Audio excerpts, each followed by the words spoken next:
Hoje mais uma live. Guilherme Davoli fala sobre Educando para a Não Violência. É hoje às 8 da noite, ao vivo, aqui na página do Projeto Temas.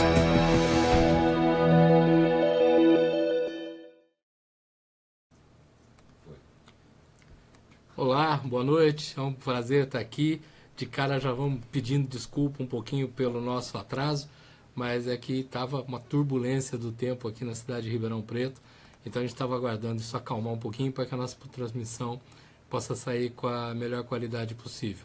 Se você por acaso é um daqueles que ainda não nos conhece, meu nome é Guilherme Davoli, do meu lado está o Guga Restino, o Leone está cuidando de toda essa produção e nós fazemos parte do Projeto Temas, que tem como objetivo estar discutindo ideias, discutindo a relação inicialmente dos educadores e dos pais com seus filhos.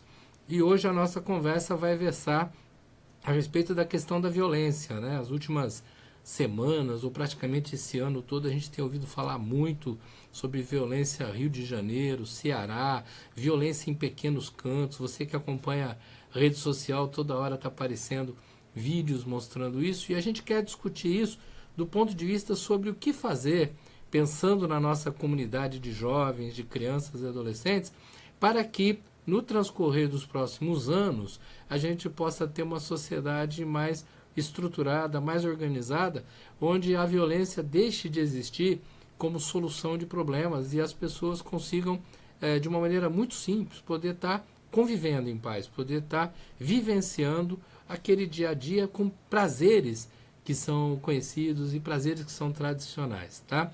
A nossa conversa vai falar sobre como educar para essa não violência.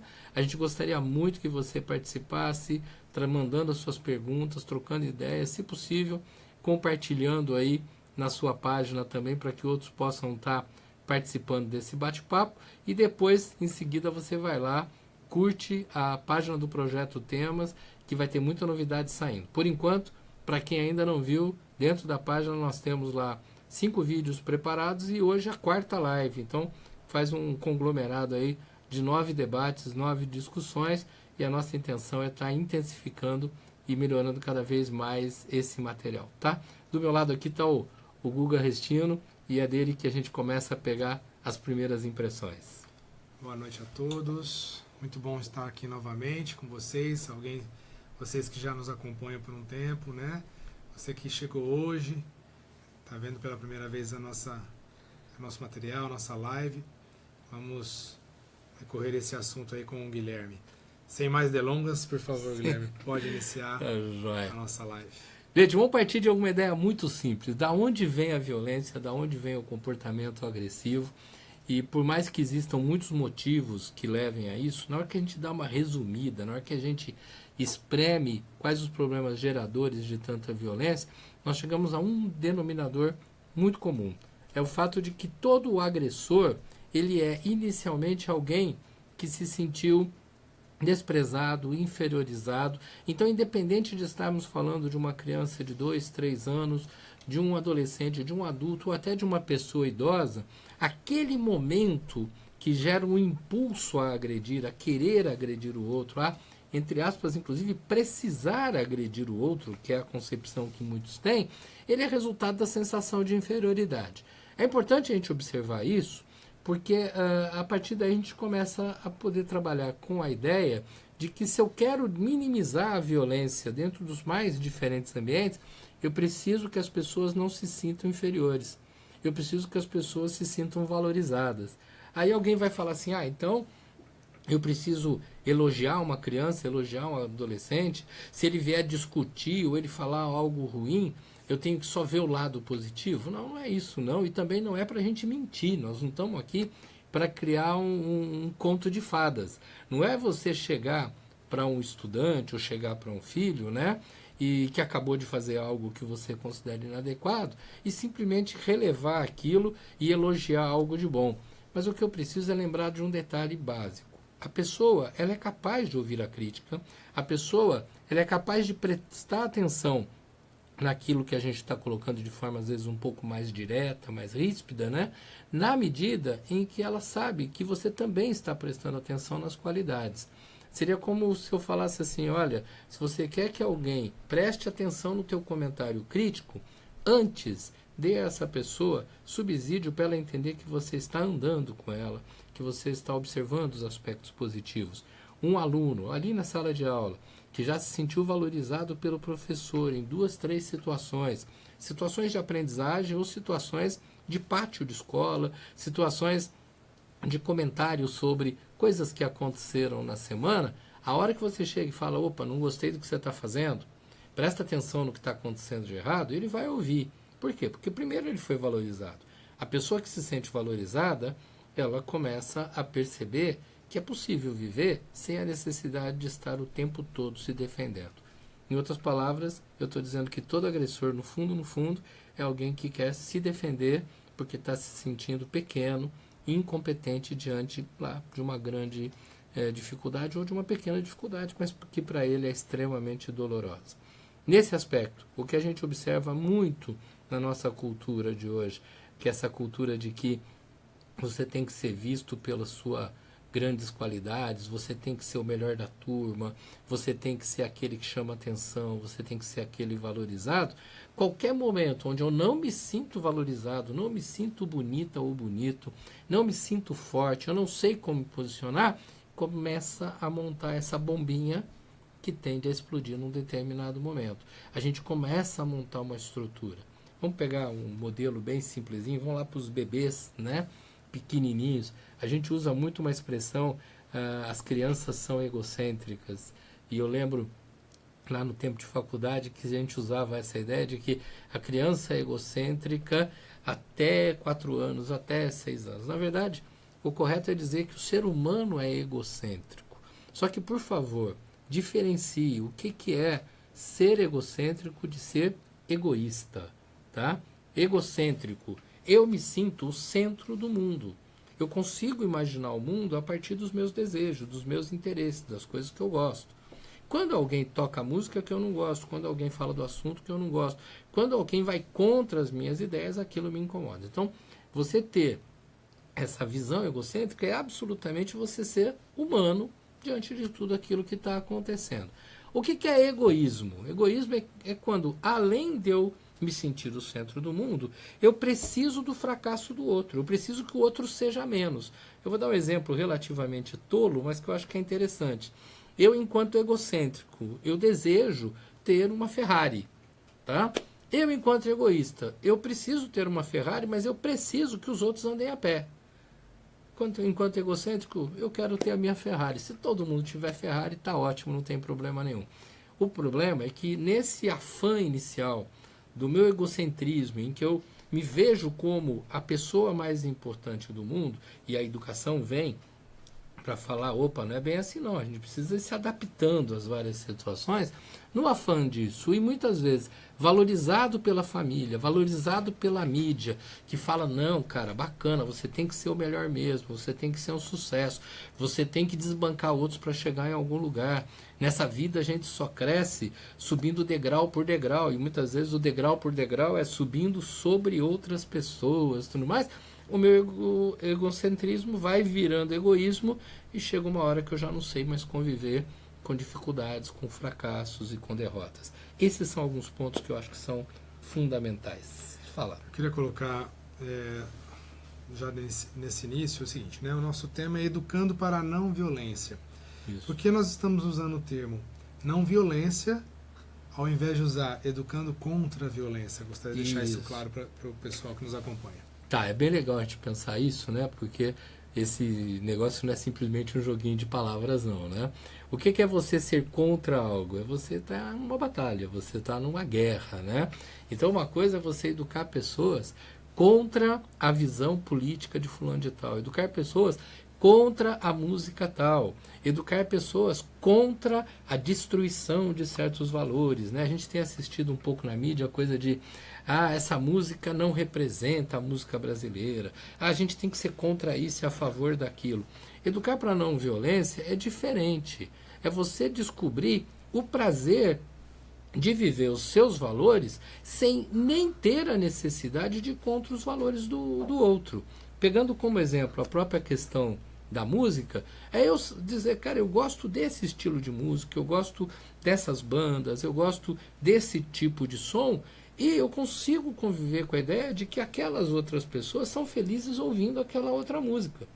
Então, não violência. Somos diferentes, precisamos aprender a ajustar os nossos equipamentos de som para que um não invada o som do outro e podemos conviver em harmonia.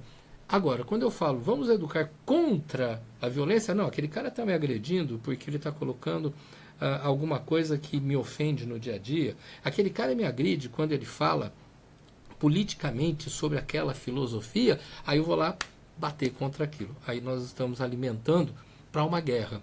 Pode ser uma guerra física, pode ser uma guerra filosófica, pode ser uma guerra que vai invadir redes sociais e, infelizmente, nos últimos tempos a gente tem visto a rede social como um local onde as pessoas querem destruir a violência sendo violentos, né? Então alguém fala de um candidato à presidência da República e alguns viram e falam assim, mas esse aí já fez isso, já fez aquilo, não sei o quê, né? Eu estou mais preocupado em destruir o outro do que simplesmente defender o meu, né? Então, eu acho que é bem esse lado. Você gosta de algumas ideias? Vamos trabalhar nessa ideia. Imagina, então, a gente trabalhando uma criança ou a gente trabalhando o próprio filho, né? E, de repente, eu descobri que meu filho, ele gosta muito de um certo programa de TV que fala algumas coisas que eu não acho que são tão legais assim, tá? Ou até um desenho animado que eu acho que passa algumas ideias que não são interessantes. Quando eu chego e falo para meu filho, isso não presta, isso não vale nada, isso não vai te levar a lugar nenhum, eu estou simplesmente dizendo para o meu filho, olha, se você quiser assistir, não assiste na minha frente não. Né? Vai lá para outro quarto, vai na casa dos outros, troca de proposta. Educar para não violência. Eu estou vendo que meu filho está assistindo aquilo não é muito legal. Ô filho, vem cá, esse programa é assim, assim, assado. Você já viu aquele outro programa? Quer dizer, eu vou abrindo um leque de possibilidades, né? E é importante que o professor comece a abrir o leque de possibilidades para que aquele menino, aquela menina, e aí eu estou falando de todas as faixas etárias, né? Ele consiga ver que os colegas que pensam diferente, que agem diferentes, que têm expressões, gírias diferentes, que eles são interessantes dentro da diferença deles, tá? Bacana se a gente conseguisse, e é possível, trabalhar as pessoas para elas entenderem que a grande vantagem da relação humana está justamente em aprendendo com o diferente, eu me tornar amanhã mais competente do que sou hoje, né? Eu com os meus 10 aninhos de idade sou isso aqui, mas eu vou aprender com aquele lá, com esse aqui, com esse outro, tá. Nos meus 11 anos eu vou ser isso mais um pouquinho que eu aprendi com cada um. Nos meus 15 eu vou ser isso e mais um monte que eu aprendi com os demais. E aí o processo vai crescendo e a gente consegue imaginar um mundo muito mais tranquilo. Interromper? Opa. Quem tá vendo esse é eu. Sou o Rodrigo Leone, uma boa noite para vocês. O Guilherme, quando a gente fala de educando para a não violência, nós pensamos em educar para rebater a violência ou educar para não participar dela? Eu acho que, em primeiro lugar, educar para não participar dela. Agora, vamos entender uma coisa importante. Alguém pode dizer que aquele que não participa, né, ele é um covarde, ele está fugindo de alguma situação e tudo mais. Não vamos pensar dessa forma. Eu assisto uma cena de violência, eu sinto alguns colegas meus brigando, discutindo. Não ser violento não é simplesmente fechar os olhos e sair da roda. Deixa que eles se arrebentem lá. Não. Mas aí eu falar, opa, pera um pouquinho, gente. Será que é isso que vocês estão precisando? Então, eu posso me posicionar assim, o que não quer dizer brigar com os dois lados, porque aí nós vamos ter 3 pontos, né? Tem 2 discutindo, o terceiro aqui entrando no processo. Não, nós vamos nos posicionar. Mas se eu souber me posicionar com tom de voz, souber me posicionar com a utilização de palavras que são aceitas pelos 2 grupos, se eu souber negociar com esses grupos, vai ficar muito mais fácil. Por isso que eu destaquei a importância, por exemplo, na sala de aula, de que o professor mostre para os colegas que não existe aquela turma A, aquela turma B, aquela turma C, essa turma que é dos legais, aqueles lá gostam de aparecer, porque o próprio professor nesse jogo, ele vai criando as barreiras, né? Então eu tenho que fazer com que os meninos e as meninas aprendam essas várias linguagens, caminhem nas várias linguagens, porque na hora que houver um atrito, e sinceramente eu espero que eles comecem a acontecer cada vez menos, né? Seja possível esse menino chegar e falar, não, eu conheço aquele lá, eu sei conversar com aquele, eu sei conversar com esse. Seria mais ou menos, você que está assistindo, pensar assim, já que nós estamos em 3 aqui no estúdio, né? Está tendo uma discussão entre o Guga e o Leone, tá? E eu falo, cara, eu não sei nem qual é o problema. Eu cheguei agora, eu não sei qual é o motivo. Mas eu sei conversar com o Guga, porque eu sei um pouco as ideias dele. Eu sei conversar com o Leone, eu conheço a linguagem dele. Então eu posso ser aquele que vai fazer o pareamento das duas pessoas, aquele que vai poder ajustar um pouco melhor a linguagem. Essa é a não violência, tá? Eu não quero tomar partido, por mais que chegue um momento em que eu fale, olha, eu prefiro isso e não aquilo. Eu concordo com você nisso, eu concordo com você naquilo, ou até chegar em alguém e falar, olha, eu não concordo com você no que você está dizendo, mas vamos conversar com calma. Educar para a não violência é, em primeiro lugar, fazer com que o ser humano se dispa, né? Vá tirando aquela roupagem instintiva, animal, que está ali dentro dele, que faz parte da existência, mas que dentro de uma grande comunidade como essa que vivemos, ela acaba se tornando muito perigosa, tá? É isso. Eu vou pontuando definições para o assunto vai ficando claro. Às vezes se tem uma imagem muito marcante que violência é somente agressividade no sentido físico, né? Uhum. E como você tocou no começo da abordagem, hoje a violência verbal via redes sociais, né? Então, verbal, escrita, né? Uhum. Tomou uma proporção enorme. Mas ainda se pensa que dizer assim, o seu filho é violento, a gente não vai entender que o nosso filho, por exemplo, ofende as pessoas, é malcriado, vamos dizer assim. Sim. Né? Não, se ele não dá um tapa, se ele não bate, ele não é violento. Né? Então não se considera as ações verbais, vamos dizer assim. Mas a gente pode fazer essa separação e a gente perceber um pouco melhor isso. Né? Isso. Eu acho que é muito interessante entender que a atitude violenta é aquela em que alguém obrigatoriamente quer se colocar como superior ao outro, né? Gente, eu não quero ser poético, eu não quero ser nenhum ser fora da realidade, mas vamos partir de algo muito claro. Não existe quem é superior a ninguém. Então, se eu parto desse princípio, as coisas começam a ficar mais fáceis. Óbvio que existe um momento em que o professor é a pessoa mais importante da sala de aula. Óbvio que existe um momento que o pai e a mãe são as pessoas mais importantes na hora da definição dos caminhos daquela família. Óbvio que quando eu estou com os meus colegas e a gente está tendo que fazer um trabalho para entregar na sala de aula, a tomada de decisão, fala, gente, agora para com a brincadeira e vamos fazer o trabalho, e alguém tomou essa decisão, essa foi a posição importante. Então eu não vou discutir isso. Agora, é importante que, partindo do pressuposto que ninguém vai ser mais valorizado que ninguém, eu entenda que não há necessidade de provar a minha força. Nós temos aqui no Brasil uma atitude que às vezes incomoda muito, que é aquela de querer dar a entender uma ideia e se postar de forma arrogante, né? Às vezes a gente fala assim, fulano de tal olhou o outro de cima, né? E a gente vê crianças fazendo isso. A gente vê crianças que olham com aquela cara tipo assim, pô, e daí? O que você está achando? O que você está pensando? E você fala, isso não é violência, é só o jeitinho da criança. Não, isso é uma violência, ele está sentindo necessidade de ser superior. Então, eu chamo, e acredito que isso fique fácil de entender, de violento o momento em que eu sinto que tenho que ser mais que o outro. Tenho que me impor mais que o outro. Desculpa a comparação novamente, mas é você pegar animais, né? O animal vai e ele estufa o peito e enfrenta o outro, né? E como é que é a melhor forma de enfrentar? Bom, ou você corre, né? Ou você mostra que está sereno. E quando você mostra serenidade, o outro, opa, pera um pouquinho, o que está acontecendo aqui? Né? Então, a violência ela não é física apenas.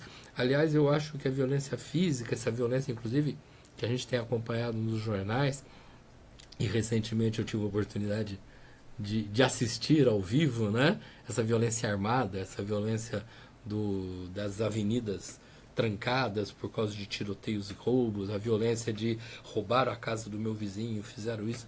Essa violência ela é pesadíssima, ela nos incomoda muito, mas ela é o pico da história. Nós precisamos começar a trabalhar isso lá embaixo, Nós precisamos começar a trabalhar isso no nível de relacionamento de crianças e de adolescentes. E olha que quando estou falando de criança, eu estou falando de criancinha, estou falando de 2 anos de idade, 3 anos de idade. Opa, então nós vamos adestrar as crianças para que elas não se tornem violentas? De jeito nenhum. Eu só preciso começar a mostrar para a criança o grande prazer de compartilhar o brinquedo. O grande prazer de eu oferecer algo e receber outra coisa em troca. O prazer de falar, opa, deixa eu parar de falar um pouquinho para ouvir o que o outro está dizendo. Né? Esse é um caminho que me parece bastante interessante e ele é totalmente viável. Quando nós falamos da importância da educação ter o seu enfoque socioemocional, nós estamos falando do seguinte, cara, a educação, ela te dá conhecimento para que você vá construindo a sua vida através do conhecimento. A história é talvez a ferramenta mais fantástica que existe, porque a partir do conhecimento da história eu tenho chance de não repetir os erros da humanidade, nem os meus mesmos, e eu tenho a possibilidade de tentar, inclusive, repetir ou imitar alguns momentos que foram muito bacanas da história da humanidade. Vamos trabalhar nisso? Opa, vamos trabalhar isso. Então esse é o conhecimento. Agora, se eu tenho o conhecimento, mas por outro lado eu tenho uma necessidade, eu quero colocar isso bem forte entre aspas, tá? Eu tenho essa necessidade de me apoderar do meu conhecimento para mostrar que eu sou melhor, opa, aí eu já comecei a ter um problema, eu já comecei a ficar agressivo. É aquele professor que fala, porque eu tenho o título tal, então eu sou capaz disso. Ou aquele chefe que fala, eu sou o dono disso, então eu que mando, né? Recentemente, conversando com uma pessoa numa empresa, ela falou que os donos da empresa, né, costumeiramente falam assim, nós queremos a tua opinião, né? E a hora que a pessoa vai dar a opinião, ele fala assim, mas não é assim que se fala aqui dentro. Né? Em outras palavras, ele quer a opinião desde que seja dentro da opinião dele. Quer dizer, ele não está ainda com a visão de que a pessoa é um grande colaborador porque troca ideias. Né? Não, a pessoa ela é um funcionário, ela funciona. É bacana, é moderno a gente ouvir as opiniões, mas quem decide no final sou eu. Isso é cultura que começou quando esse diretor de empresa, esse proprietário da empresa, ainda criança, talvez tenha sido levado a falar, eu tenho que ser assim. 2 detalhes interessantes, né? Crianças imitam pessoas bacanas, né? A gente às vezes ouve falar assim, olha, naquela casa em que o pai e a mãe gostam de ler, o filho lê. Não, naquela casa em que o pai e a mãe são muito bacanas e leem, é bem provável que o filho goste de ler. Porque quando o pai e a mãe são muito chatos, são muito autoritários, batem muito de frente e lê, às vezes a criança não quer saber de ler. Trazendo isso para o nosso mote aqui, né? É legal você olhar e falar, bom, aquela família, todo mundo tão tranquilo e a criança é autoritária. O que aconteceu? Bom, primeiro, que ninguém é educado só pela família. Já foi esse tempo. Hoje nós somos educados por todos os lados, muito especialmente por todos os cantos da mídia social, tá? Mas aquela minha família é muito tranquila. E eu olho para minha família e parece que ela fracassa em alguma coisa. É a minha opinião. Eu com meus 15 anos, eu com meus 10 anos, eu falo, mas eu vejo meu pai em paz, minha mãe em paz, eles não falam nada, pô, mas o pai do meu amigo lá faz sucesso, faz isso, então eu tenho que ser autoritário, eu quero ir na contramão do meu pai e da minha mãe. Eu até amo meus pais, mas não acho que eles são tão legais, porque eles estão fracassando, mesmo que os pais não mostrem isso. E já existe o outro modelo, quer dizer, nesse primeiro, o filho ele não quer ser igual ao pai e à mãe, ele não quer repetir esse modelo, aí você tem o outro em que o pai e a mãe são grandes heróis, e se eles têm uma postura bastante incisiva, eles se encaram as situações de forma incisiva, eu olho para aquilo e falo, pô, tem que ser igual ao meu pai e minha mãe. Gente, pai e mãe se tornam modelos e são modelos. Professores são extremamente modelos, tá? Agora, eu sou modelo de todas as formas. Se eu for visto como o chato, ou aquele que não é legal em certos momentos, aquele que é inconveniente, eu sou um modelo a ser não copiado, eu sou um modelo a ser feito de forma inversa. Se eu sou o cara que é legal e que fala a língua da pessoa, eu tenho grande chance de ser modelo. Bom, nós temos aqui deixa eu só te interromper, porque eu acho que resvala isso que você está falando. A Fernanda fala o seguinte, ó, Maria Montessori, grande educadora italiana, disse: todos falam de paz, mas ninguém educa para a paz. As pessoas educam para a competição, e esse é o princípio de qualquer guerra. Quando educarmos para cooperarmos e sermos solidários uns com os outros, neste dia estaremos a educar para a paz. Perfeitamente. Eu acho que essa é a grande questão. Aliás, aproveitando a questão da utilização da palavra paz, eu queria puxar um gancho aqui num personagem que é fantástico, que é Mahatma Gandhi, né? Que por sinal eu emprestei um vídeo pro Guga que está do meu lado, ele não me devolveu ainda, tá? Então a gente já cobra em público. Deu uma puxada tá? De orelha, hein, Guga? E é muito interessante porque assim, eu tive a oportunidade de assistir esse vídeo logo que ele foi lançado. Esse filme é um filme de quase 4 horas de duração, e eu assisti, se não me engano, em 1983, 84, eu não lembro o ano certo, tá? E recentemente eu peguei o DVD e falei, deixa eu assistir esse filme novamente, porque ele tem uma marca profunda, né? Mahatma Gandhi faz uma grande revolução. Ela pega um país como a Índia, onde existem línguas diferentes, religiões extremamente fortes diferentes, visões políticas diferentes, e todos queriam a independência com relação à Inglaterra, que dominava aquele processo, e a coisa era na briga, né? Então vamos matar os ingleses, vamos nos libertar dos ingleses. E Mahatma Gandhi, que foi educado na Inglaterra, um advogado educado na Inglaterra, um indiano, muito ligado às suas raízes, seus valores, ele prega o fato de que nós vamos buscar a nossa independência porque nós merecemos a independência e não simplesmente porque nós vamos destruir o outro. E a partir daí ele faz uma revolução sem uso de armas. Por ironia, no final ele acaba sendo morto por um fanático com um tiro. Mas ele faz uma revolução e a revolução é fantástica. Se você tiver a oportunidade, eu te recomendo assistir o filme Gandhi, né? Que conta essa história. Você vai ter que ir com calma acompanhando e você vai ver que ali ele não faz discriminação de religião, não faz discriminação de política, ele simplesmente fala, gente, é possível ter uma vida. A gente fala muito nos últimos tempos sobre vida simples, né? Opa, vamos fazer uma vida minimalista, né? A gente vai diminuir as coisas, tá? Cara, a gente precisa diminuir a nossa arrogância, porque não adianta eu diminuir a casa, eu vou morar numa casa menor, eu vou tirar o excesso de quadro de parede, eu vou andar com um carro mais simples, eu vou comer uma comida simples, mas eu continuo arrogante, até na minha simplicidade, né? Eu faço questão de falar que a minha humildade é genial, que eu sou uma pessoa tão simples, tão maravilhosa. Eu lembro de uma historinha que falava que um cara era tão humilde, que ele estava escrevendo o 5º livro sobre a humildade dele, né? Então, quer dizer, o cara se acha extremamente poderoso. Eu preciso baixar a bola. Então, vamos lá. Nossos filhos, nossos alunos, eles estão aprendendo a conversar e principalmente a entender o quanto que o outro o completa. E se não o completa hoje, pode vir a completá-lo mais tarde? Acho que isso é bacana. Tem mais alguma questão aí, Guga? Quero agradecer aqui a presença de alguns que já comentaram. O Anderson Jacó, a Sonali Madureira, o André Luiz Oliveira, o Anderson de Souza, a Fernanda Beloube, a Ana Luísa e a Gláucia. Muito legal. Deixaram o comentário para nós aqui. Aliás, deixa eu até deixar um convite aqui para o André Luiz Oliveira, um amigão e um grande escritor de livros infantis, que logo ele vem para cá para fazer uma live com a gente, para falar um pouquinho com todos os educadores a respeito de literatura infantil e da importância dela, nesse aspecto que nós estamos dizendo hoje, fantástico. Livros bem escolhidos e que trabalham as relações humanas a partir de contos de fada, que é a linguagem que a criança mais pega, né? Trabalhar com a metáfora são um grande caminho. Vamos até lembrar que aquilo que a gente chama de livro infantil hoje, né?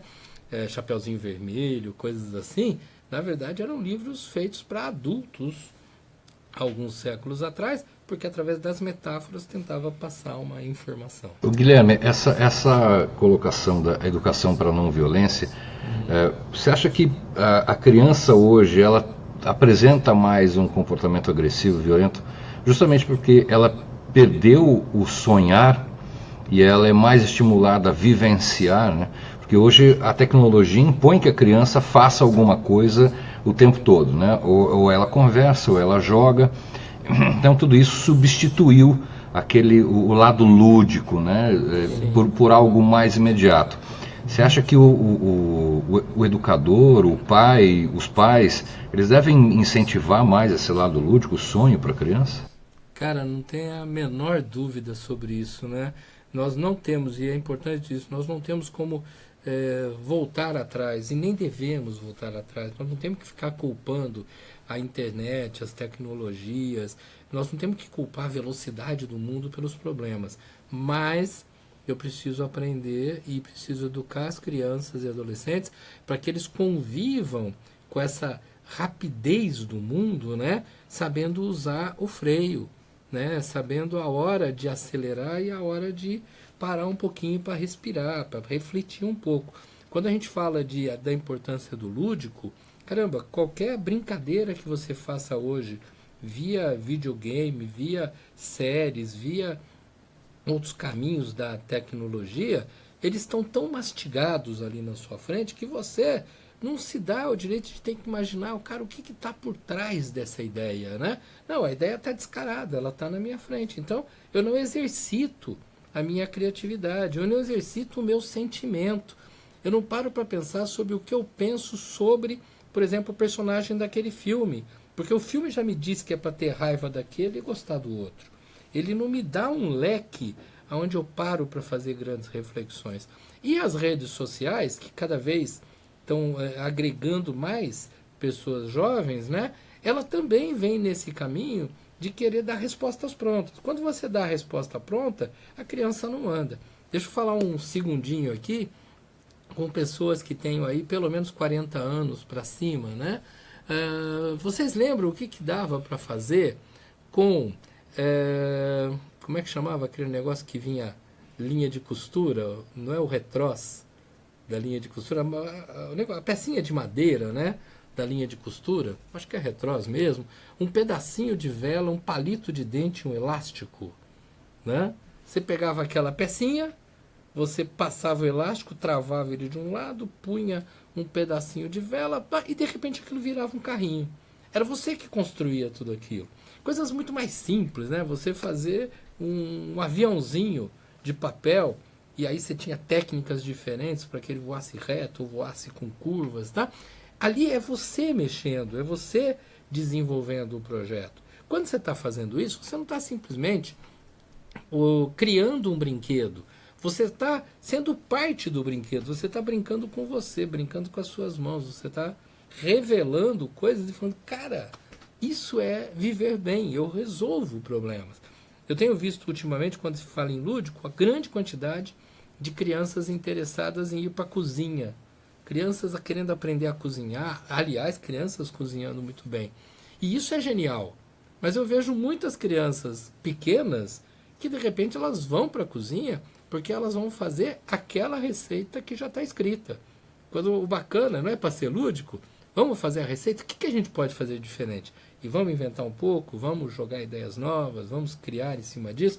Aí eu acho que a gente tem possibilidades mil, né, de poder estar despertando essa coisa da pessoa se dar ao direito do brincar, o que permite que ela brinque com o outro e aí ela não tenha tanta resistência. Isso é a não violência. Vamos para dentro da escola, né, agora. Isso. Um pouco mais focado, claro. Na sala de aula, o papel do professor nessa percepção, né, de não violência ou da violência vindo, às vezes, do convívio em casa mesmo ou entre os amigos. Como que o professor pode atuar, né, com a turma dele e depois percebendo que isso também está em casa, como chegar no pai, como conversar, como a gente consegue melhorar essa relação, né? Isso. Você fez uma colocação importantíssima do como chegar no pai, né? Porque esse talvez seja uma das barreiras, né, que muitas vezes o professor, o coordenador da escola sente, tá? Bom, em primeiro lugar, a escola, instituição, ela tem que parar para pensar um pouquinho qual é o plano dela, né?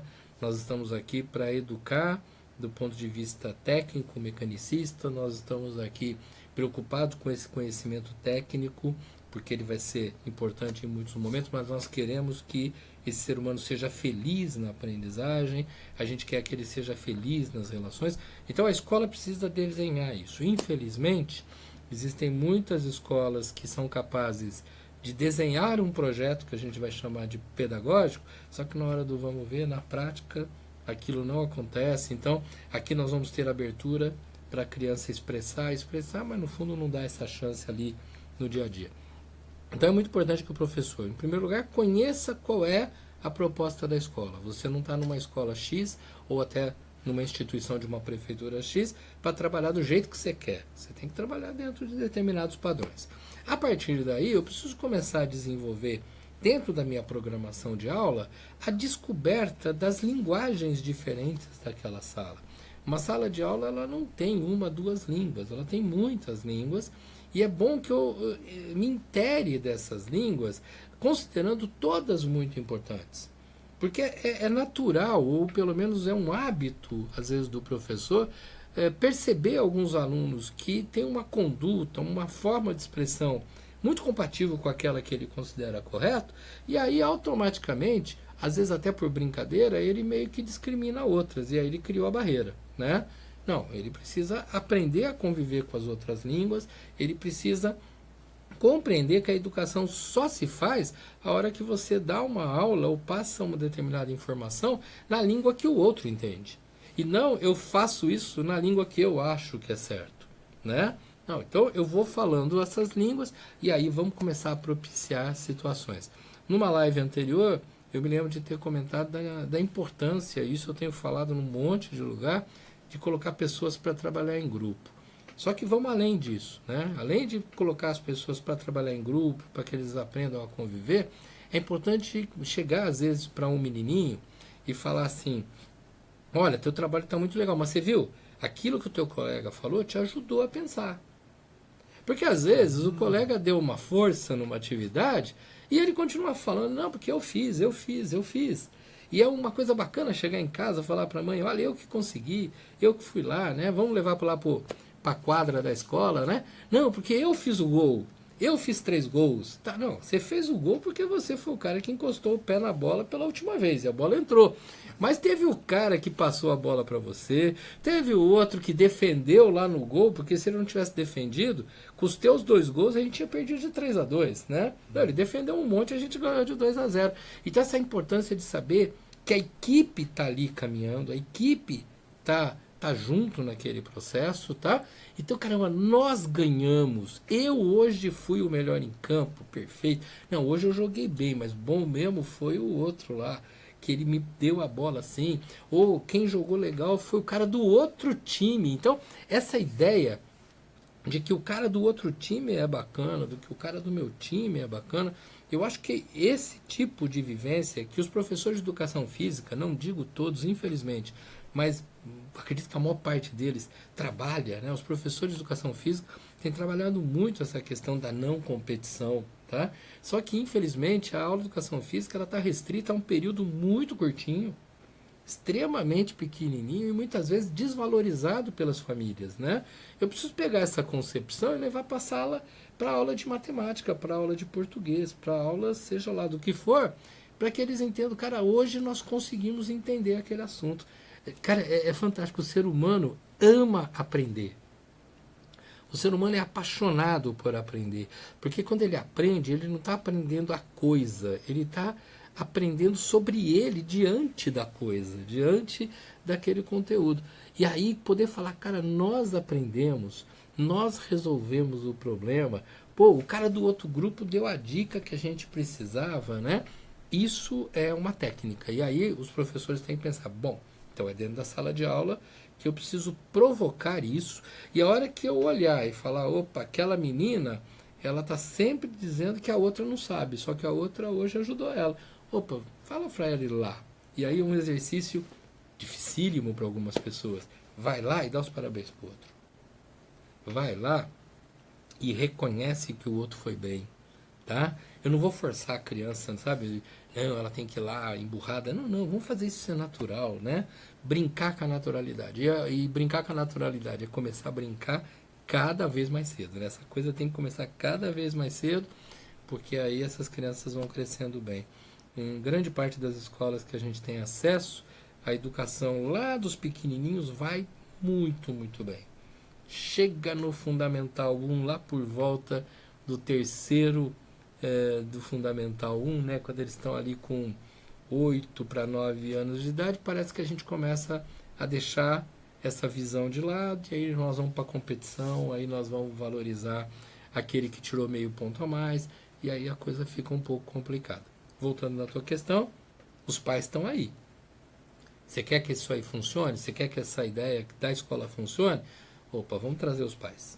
Vamos trazer os pais, falar, pai, ó, seguinte, nós estamos fazendo assim, porque teu filho às vezes está se sentindo um pouco inferiorizado e a gente quer que ele se sinta valorizado. Então, vocês precisam valorizar lá a tarefa que ele faz, vocês precisam valorizar alguma atividade da escola, vamos trabalhar nisso. Ô pai, você aí, ó, teu filho está se achando muito, né? E o pai está todo orgulhoso lá, a mãe está orgulhosa, porque meu filho é bom mesmo, meu filho isso aqui. Não, eu sei, cara, mas ó, ele está precisando entender que ele é muito bom. Tão bom que ele pode ajudar os outros. Tão bom que seria muito legal se ele fosse aquele cara que dissemina ideias, né? Uma coisa que tem acontecido aí já com adultos nas empresas, né? É que muitas vezes a empresa chega lá para o diretor tal, ou para o superintendente e tal, e fala, olha, você tem que preparar um sucessor para sua vaga, né? Por quê? Porque um dia você vai aposentar, porque de repente vai abrir uma oportunidade para você crescer, se você não tiver um sucessor, como é que faz? E na nossa concepção pequenininha, né? Às vezes o cara fala, mas se eu preparar um sucessor, ele vai pegar minha vaga. Eu vou ser despedido. Eu ganho X, o cara ganha menos, a empresa vai preferir ficar com ele que ganha menos, dar um aumentinho ali para ele.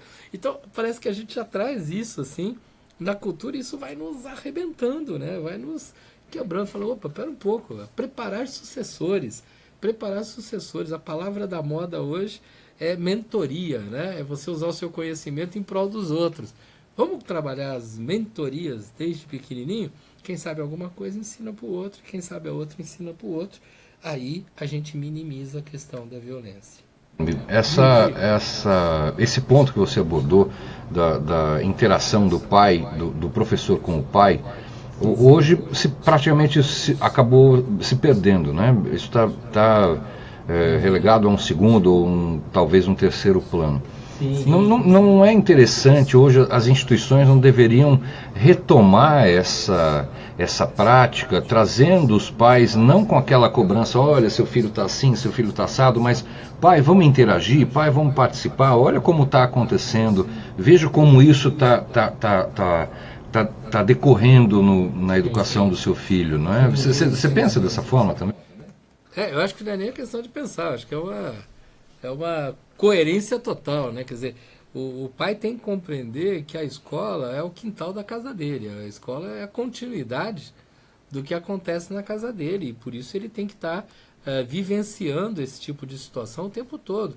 Não adianta esse pai e essa mãe simplesmente falar, não, ele está numa escola muito boa, lá eles pensam assim, assim, assado, então vamos fazer desse jeito, vamos fazer do outro jeito. Não, a gente tem que estar vivenciando todos os processos. Isso é o fundamental. Agora, muitas vezes o que acontece é que o professor, e desculpa se algum se incomodar com o que eu vou falar, muitas vezes o professor tem medo dos pais. Aliás, muitas vezes o proprietário da escola, principalmente quando a gente está falando de uma escola de tamanho médio, né, ou um tamanho um pouco menor, eles têm muito medo, porque falam assim, de repente eu vou fazer um comentário com o pai, com a mãe, eles podem não gostar, né? Eu corro o risco de perder. Não, ninguém está perdendo nada, ninguém está ganhando nada. O que nós precisamos é agregar, né? Eu preciso que a relação da família com a escola seja no sentido de tornar essa criança muito mais hábil para o mundo. E o mundo que nós temos aí pela frente, ele tende ainda a ser um mundo violento. Olha que interessante. Eu não estou falando, nós vamos educar a criança para a não violência, para que ela mude o mundo amanhã cedo. Não, ela vai crescer num mundo em que a violência está lá. E ela vai ter que aprender a conviver com a violência sem precisar fazer parte dessa violência, né? Nós temos N histórias conhecidas, e o N que eu estou falando é um N ao cubo, né? De histórias conhecidas. Maiúsculo bold, né? Sim, maiúsculo bold. Em que, de repente, a gente assiste em situações de grande risco, né? Favelas do Rio de Janeiro, favelas do Ceará, de locais assim, locais de altíssima violência, de matança de gente, de grandes conglomerados de gangues muito fortalecidas, e de repente daquele lugar onde a pessoa estava sendo educada para ser o chefão disso, o chefão daquilo, que começa como aviãozinho no tráfico, e a criança fala, não, cara, eu estou me identificando com a música, estou me identificando com a escola, estou me identificando com a possibilidade de fazer a universidade e tal.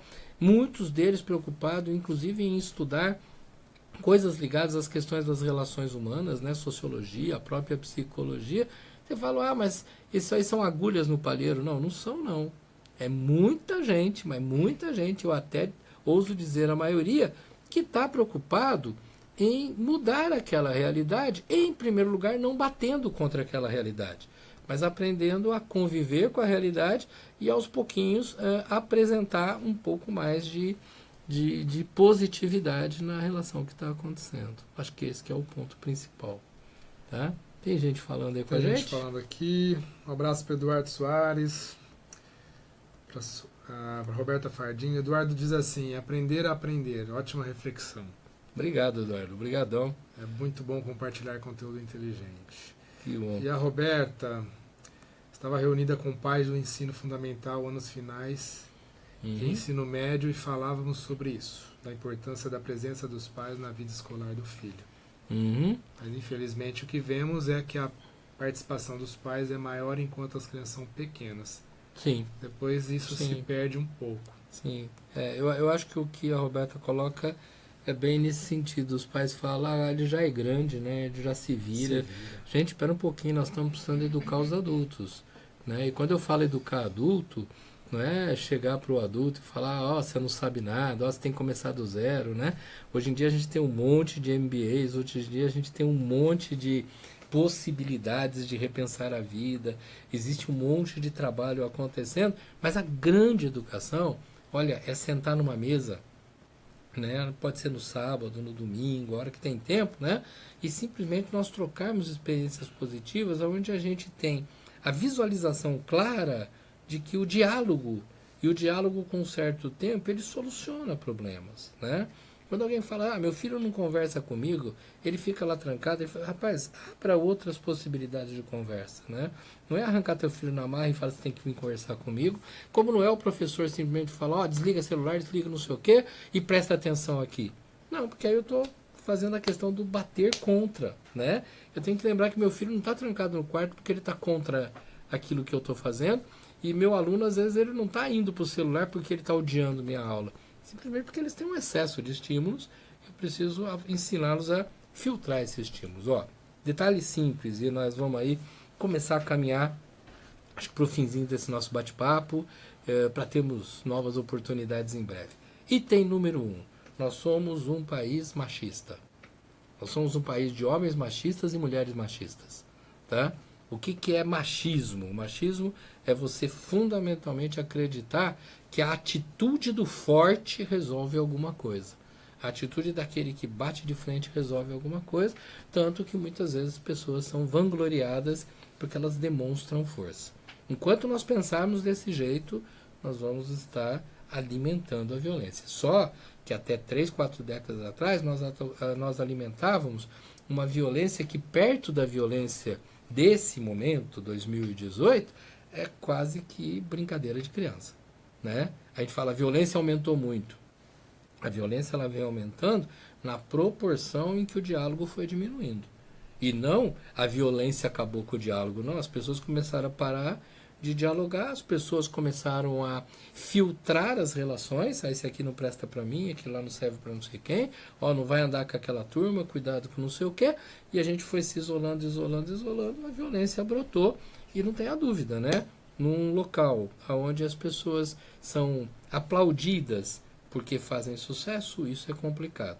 Há 2 semanas atrás nós tivemos uma história, passou pela TV em Fortaleza, né?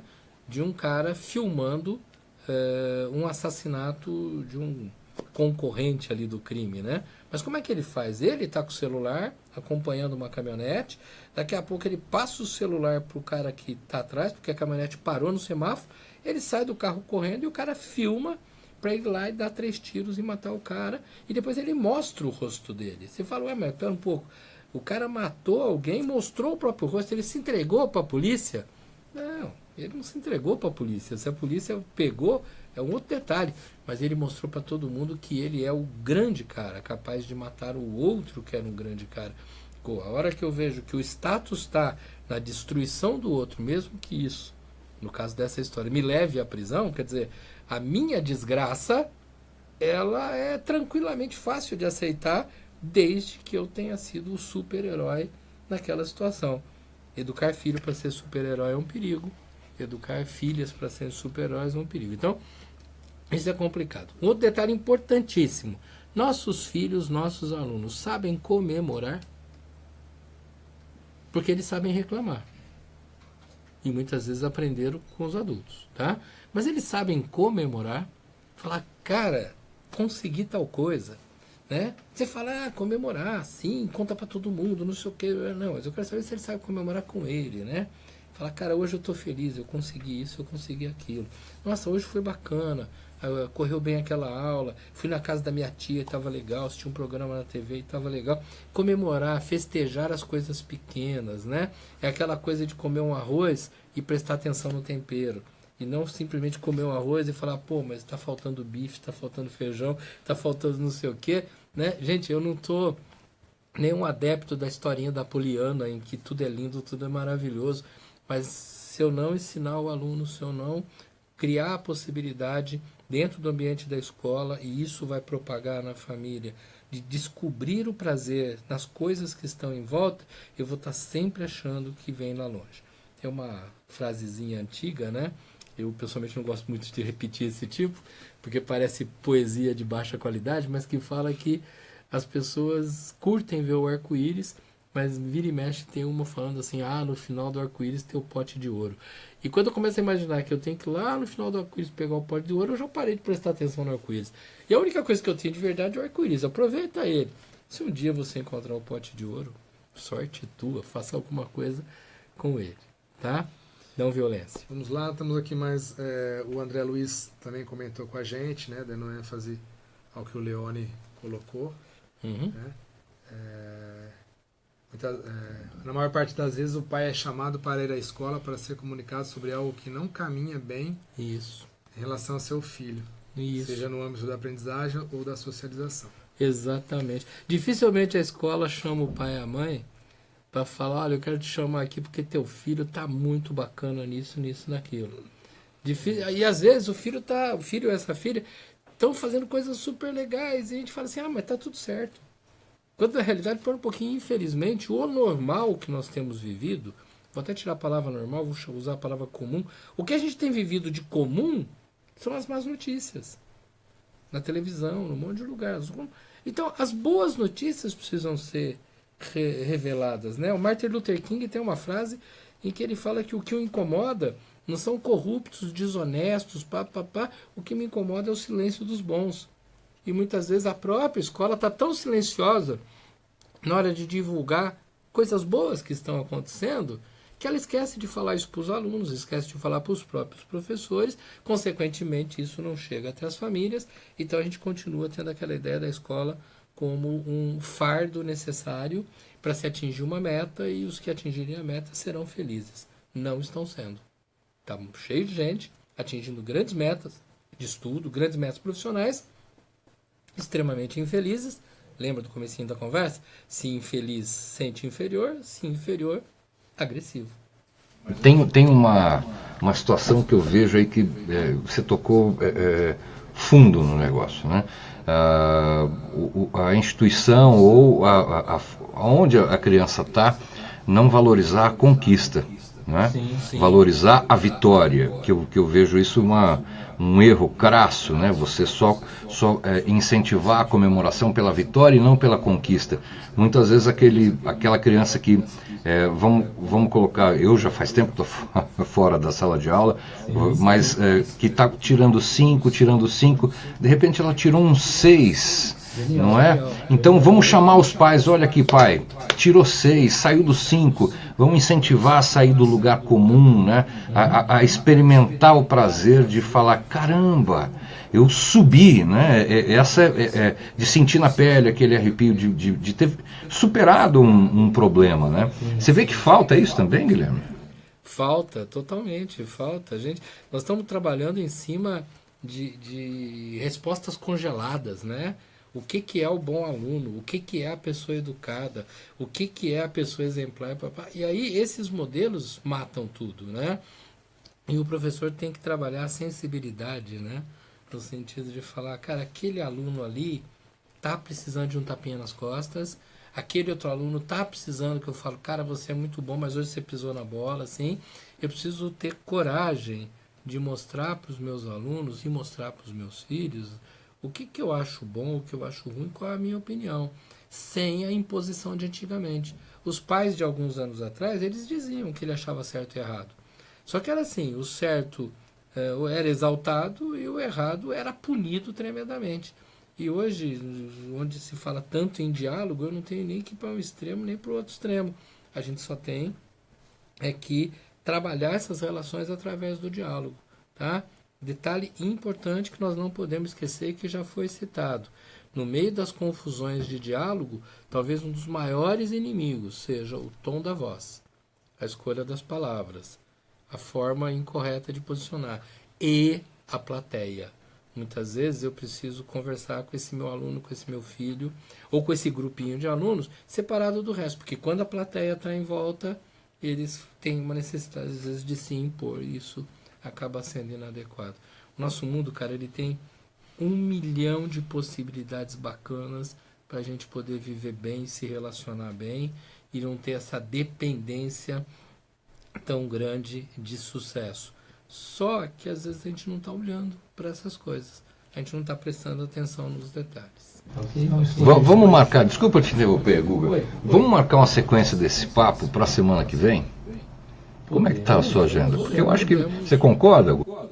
Vamos embora. Vamos. A gente se prepara, vem para cá e aí a gente deixa aberto para as pessoas que já estão assistindo e aquelas que vão assistir no decorrer da semana. Aliás, eu queria agradecer muito as pessoas que têm participado, porque durante as nossas transmissões ao vivo tem tido um público que vem crescendo, né?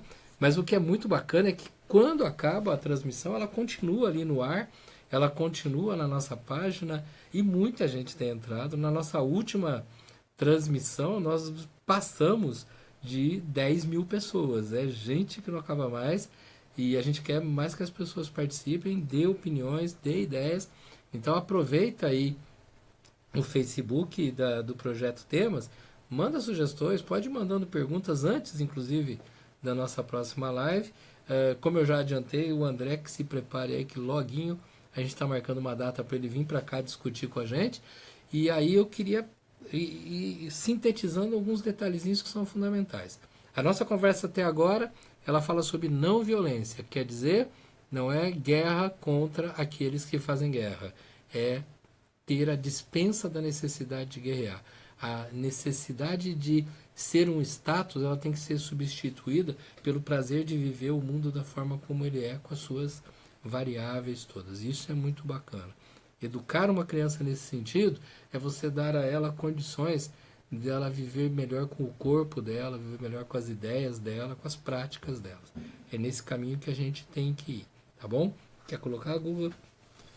Eu estou ansioso pela próxima live. Tem muita coisa.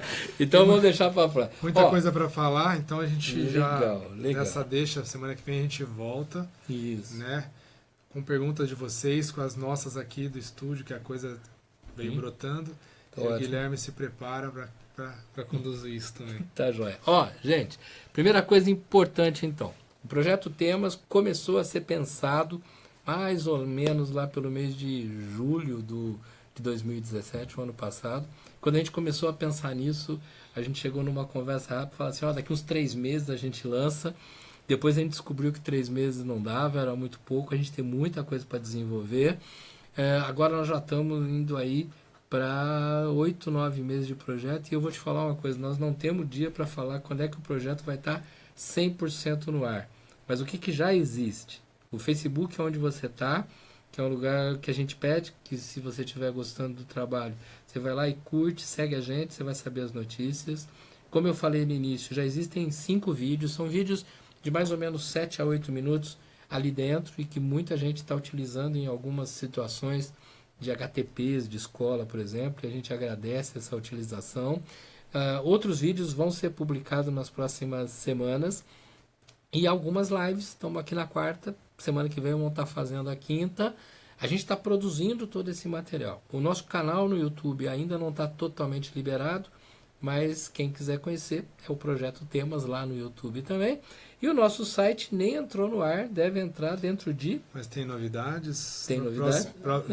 Na próxima live nós vamos apresentar a plataforma. Já apresenta a plataforma. Que inicialmente é uma plataforma voltada para o docente. Isso. Né? Então nós vamos mostrar um pouquinho da interface, onde os professores vão aproveitar ainda mais todo esse material do Temas. Tá, okay? E resumidamente a ideia é que esse material ajude na capacitação de professores.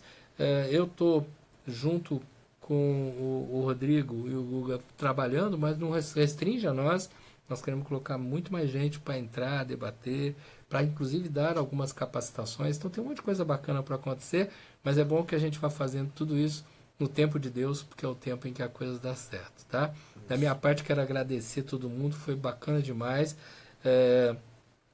me colocar à disposição para a gente poder ir respondendo perguntas. Qualquer coisa vai mandando por aí, vá mandando questões até para a semana que vem, e eu deixo pro Guga e pro Rodrigo se despedirem. Bom, quem quiser participar da live da semana que vem, pode mandar para o Guilherme o seu vídeo, a sua pergunta, né, Guilherme? Que a gente exibe aqui e bate um papo. Às vezes você não tem como participar da live em tempo real, pode mandar a sua pergunta, manda em vídeo, tá? Porque aí a gente... Vamos fazer que nem a Rede Globo, né? Pega o vídeo, coloca o celular na horizontal, diz da onde que você é. Não precisa ser na horizontal, não. Pode mandar na vertical também. Isso. E aí você manda o vídeo pro Projeto Temas, que é um e-mail... Legal. Pode mandar aqui pro inbox do Projeto Temas, ou que é uma boa, ou o WhatsApp, quem tem o contato do Guilherme, né? Aliás, a gente precisa providenciar um WhatsApp pro Temas, né? Para a galera poder... Eu vou deixar para vocês, já quem quiser anotar o meu e-mail, se quiser mandar para lá também, é gui.davoli, gui.davoli@uol.com.br, ou você entra no meu site, guilhermedavoli.com.br, lá tem uma área de contato, por lá a gente também conversa, tá bom? Mas foi extremamente bacana, estamos felizes a beça aqui, e acho que agora nós vamos fechar a tela um pouquinho para todo mundo poder descansar, que deve ter gente querendo assistir a novela, que já começou, e a gente está aqui atrapalhando a novela dos outros, né? Tudo bem? Eu interrompi o Guga, né? Vai lá.